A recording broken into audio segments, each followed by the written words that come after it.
불면증이 심한데 수면제 많이 먹어도 되나요? 내성이 생기진 않나요? 불면증을 검색해보면 쉽게 볼 수 있는 글이죠.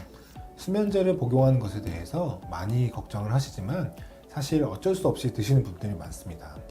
저를 찾아오시는 환자분들도 불면증 증상이 있으니 수면제도 함께 처방해 주시면 좋겠다 이렇게 말씀을 하시는 경우가 있습니다.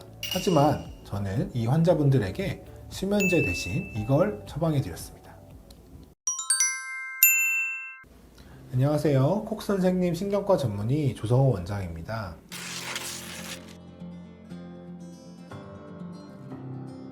오늘은 우리 모두의 고민거리인 수면 문제에 대해서 이야기해 보려고 하는데요.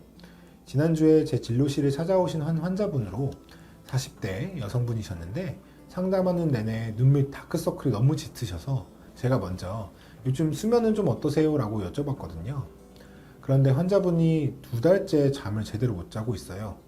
낮에는 괜찮은데 밤만 되면 자려고 누우면 허리가 아프고 생각은 자꾸 많아지고 한숨도 못 자는 날도 있다고 이렇게 말씀을 하시더라고요. 보통 이런 케이스일 경우 단순히 수면제를 처방하는 경우가 많은데요. 저는 약물치료 전에 항상 왜 잠을 못 잤는지부터 정확히 파악하는 게 중요하다고 생각했습니다. 그래서 환자분께 조금 더 자세히 잠이 들 때 무엇 때문에 뒤척이는지 여쭤봤습니다. 그랬더니 허리 통증 때문에 자세를 바꾸다 보면 자꾸 깨게 된다고 하시더라고요. 허리 치료는 받고 계시나요? 여쭤보니 네, 허리 쪽 물리치료를 받긴 하는데 낮에는 괜찮아요. 문제는 자려고 누웠을 때 통증이에요 라고 말씀하시는 겁니다. 여기서 힌트가 있었죠.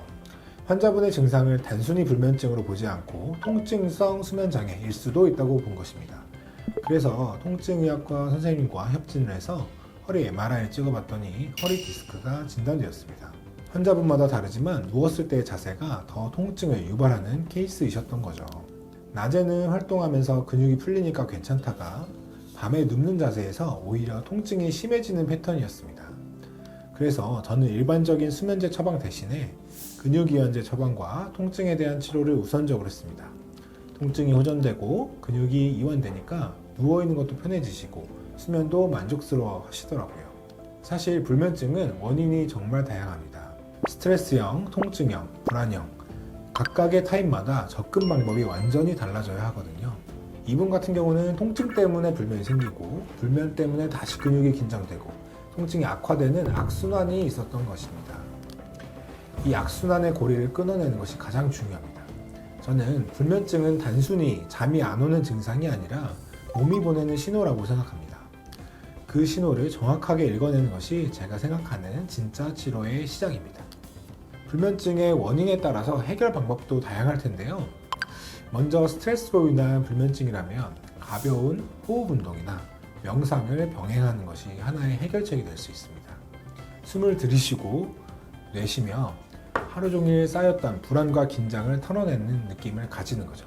혹은 밤마다 생각이 과하게 꼬리를 무는 분들은 자기 전 일기 한 줄을 권하기도 합니다. 단순히 오늘 있었던 일을 적는 것뿐만 아니라 오늘 있었던 일 중에 감사한 일을 한 줄 써보는 것도 좋습니다. 우리 몸이 셧다운되는 수면 중에서도 뇌는 하루 동안 있었던 일들을 머릿속에서 정리하느라 바쁘죠. 그래서 자기 전 무심코 했던 생각과 기분이 사실 중요합니다. 무의식적으로 뇌가 계속 관련된 생각을 만들어내기 때문에 만약 오늘 하루 힘드셨더라도 꼭 마지막은 기분 좋게 수면에 들어가시는 것이 좋습니다. 같은 맥락에서 그렇기 때문에 수면 강박과 불면에 대한 공포가 좋지 않은 것입니다. 우리의 뇌는 부정의 개념이 없어요. 못 자면 어떡하지? 라는 생각, 큰일이다, 얼른 자야 되는데 라는 생각은 우리의 뇌에 잠이 안 온다 라는 생각을 오히려 각인시킵니다. 그렇기 때문에 잠이 잘 안 오신다면 침대에서 나오셔서 약간 어두운 조명에서 책을 읽으시거나 일기를 써보시는 것이 좋습니다. 이야기가 나온 김에 수면 위생에 대해서도 이야기해 볼게요. 무엇보다도 심지어 수면제보다도 수면 위생이 더 중요합니다. 침대에서 잠이 안 온다고 누워서 핸드폰 보는 것은 절대 안 됩니다. 침대는 꼭 잠만 자는 공간이어야 해요. 그리고 핸드폰에는 생각보다 우리 뇌를 자극하는 컨텐츠들이 많죠. 자기 직전에 핸드폰을 보신다? 이건 일부러 뇌를 깨우는 행동입니다. 그리고 충분히 어둡고 조용한 환경이 중요합니다. 암막 커튼도 추천드려요. 방의 온도는 시원할 정도의 낮은 온도가 좋고 이불이 눅눅하지 않고 청결한 것이 중요합니다. 어렵죠? 하지만 주무시는 침실이 우리가 사랑하는 공간이 되어야 하고 주무시는 시간과 상황을 즐길 수 있는 것이 가장 좋습니다. 기분 좋게 잠드는 거죠. 수면제 이야기도 궁금하실 것 같아요. 분명히 말씀드리지만 수면제 자체를 무조건 나쁘다고 할 수는 없습니다. 갑작스럽게 불면증이 심해져서 일상생활에 큰 지장이 있을 때 단기간 처방받아 증상을 조절하는 것은 도움이 됩니다. 그리고 문제는 아쿠아사이클입니다. 허리가 아프고 다리가 저려서 잠이 안 오고, 잠이 안 오면 우리 신경과 몸이 예민해지기 때문에 통증을 더 심하게 느끼고, 그럼 또 잠이 더 안 오고, 이런 아쿠아사이클에 빠져 계신 분들은 통증 치료와 수면에 대한 치료를 같이 병행함으로써 그 고리를 끊어주시는 것이 중요합니다. 하지만 수면제를 복용하다 보면 약 없이 못 자면 어떡하지? 하는 심리적 의존이 생길 수 있고, 장기간 복용하면 내성 문제도 생길 수 있습니다. 그래서 저는 항상 필요하다면 단기간 쓰되 그 사이에 스스로 몸을 조절하는 방법을 익히도록 돕자라는 쪽으로 초점을 맞추고 있습니다. 결국에는 수면 위생을 지키고 스트레스 요인을 조절하고 통증 완화를 위한 스트레칭을 하는 등 생활습관 교정을 통해서 근본적으로 불면증을 개선할 수 있기 때문입니다. 생활습관 교정 관련해서 아까도 말씀드렸지만 내가 얼른 자야지, 왜 잠 안 오지? 이제부터라도 자자 라고 해도 잠은 오지 않습니다. 잠은 내가 마음 먹는다고 되지는 않거든요. 그럼 어떻게 해야 할까요?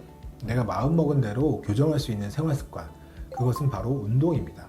내 몸은 내 마음대로 움직일 수 있잖아요. 운동하기 가장 좋은 타이밍은 두 가지, 아침 공복 운동과 저녁 식후 운동을 추천드립니다. 일단 걷기부터 시작해 보시고 조금 더 자신감이 붙는다고 하시면 약간 숨찰 정도의 가벼운 조깅이 매우 좋습니다. 아침 조깅은 우리의 몸과 뇌를 깨워줘서 하루를 기분 좋고 건강하게 시작할 수 있습니다.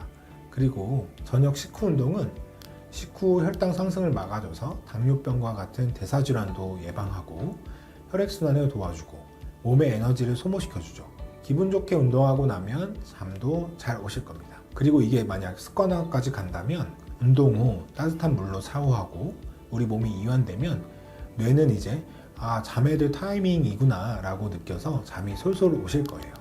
아직 운동이 벅차시다면 자기 전 침대 위에서도 부담 없이 해볼 수 있는 스트레칭법 하나를 알려드릴게요.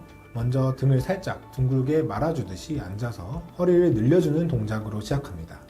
그 상태에서 천천히 호흡하면서 엉덩이를 뒤로 쭉 빼면서 어깨와 허리를 늘려주면 근육이 서서히 편안해집니다.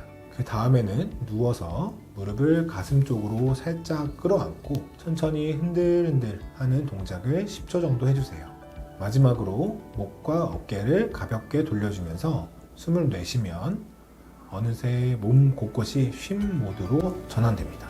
생각보다 별거 아닌 것 같아도 꾸준히 하면 꽤 좋은 효과를 볼 수 있으니 오늘 잠들기 전에 꼭 한번 해보시기를 바랍니다. 결국 불면증 해결이란 하루아침에 이루어지는 기적이 아니라 우리 생활 전반을 세밀하게 조정해 나가는 꾸준한 과정입니다. 통증이 원인이라면 통증 치료와 운동, 스트레스성이라면 마음 챙김과 의학적 상담, 그리고 기초적인 수면 습관 관리까지 자신에게 맞는 루틴을 찾아서 꾸준히 실천해 보세요. 지금까지 여러분의 수면을 지켜주는 콕 선생님 조성호 원장이었습니다. 감사합니다.